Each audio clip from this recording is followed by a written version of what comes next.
Online shopping में हम किसी भी सामान या उत्पाद को छूकर नहीं खरीदते हैं। ऐसे में प्रोडक्ट की क्वालिटी, वैल्यू आदि हम दूसरे लोगों के द्वारा दिए गए रिव्यू और स्टार पर फोकस करते हैं और इसी हिसाब से लेने या न लेने का मन बनाते हैं। लेकिन पिछले कुछ समय में देखा गया है कि ई कॉमर्स वेबसाइट से ज्यादा बिक्री के लिए किसी उत्पाद या सेवा के लिए पैसा देकर रिव्यू लिखवाती हैं। उपभोक्ताओं को फर्जी रिव्यू से चूना लगाने वालों से बचाने के लिए भारत सरकार ने बड़ा कदम उठाया है। सरकार ने ई कॉमर्स में नकली समीक्षाओं से सुरक्षा के लिए एक कारगर फ्रेमवर्क जारी किया है। आइए जानते हैं कि यह कैसे उपभोक्ताओं को ऑनलाइन साइटों से चूना लगाने से बचाएगा।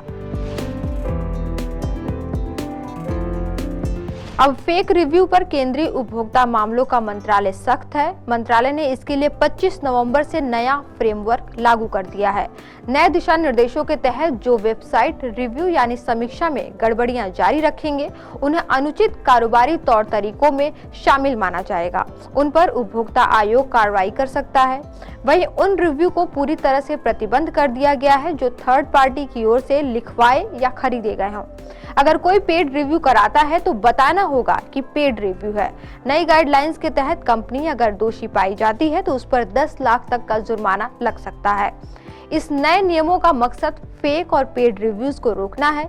ई कॉमर्स कंपनियां अब फेक और पेड रिव्यूज नहीं करवा सकती हैं। इसके अलावा गाइडलाइन में ये भी शामिल है कि अब ऑनलाइन साइट्स पर रिव्यू अपनी पब्लिकेशन डेट और रेटिंग के साथ ही उपलब्ध रहेंगे। ग्राहकों को साइट पर रिव्यू पोस्ट किए जाने के बाद उसे एडिट ऑप्शन नहीं मिलेगा। अगर बात करें ग्राहकों को फायदे की, तो इन नई गाइडलाइंस को ग्राहकों के हितों को ध्यान में रखकर ही बनाया गया है।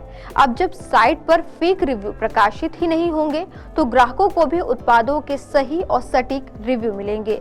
इसी मकसद से इस फॉर्मेट की शुरुआत की गई है। ग्राहक भ्रमित नहीं होंगे, इससे उन्हें उत्पादों को खरीदने में सहायता प्रदान होगी। असली रिव्यू के कारण ग्राहकों के पास खरीदारी करने के लिए पहले से ज्यादा विकल्प खुल जाएंगे।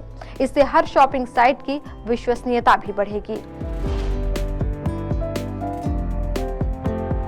किसी कंपनी द्वारा इन मानकों के उल्लंघन को अनुचित व्यापार व्यवहार अथवा उपभोक्ता अधिकारों का उल्लंघन माना जाएगा। उपभोक्ता इसकी शिकायत राष्ट्रीय उपभोक्ता हेल्पलाइन, उपभोक्ता फोरम या CCPA में कर सकेंगे। कंपनियां भी विभाग को बताएंगी कि सभी रेटिंग्स की पारदर्शी तरीके से गणना किस तरह की जाती है। नए नियम को लेकर मंत्रालय ने बताया है कि BIS मानक अभी ऑनलाइन कंपनियों को इस बात की छूट दे रहे हैं कि वह कंपनी साइट पर उत्पादों के रिव्यू का आकलन कर फेक रिव्यू को अपनी वेबसाइट से हटा दे। लेकिन अगर ऐसा नहीं होता है तब इन गाइडलाइंस को अनिवार्य कर दिया जाएगा। इससे हर शॉपिंग साइट की विश्वसनीयता भी बढ़ेगी। आज के लिए इतना ही। देखते रहिए PBNS।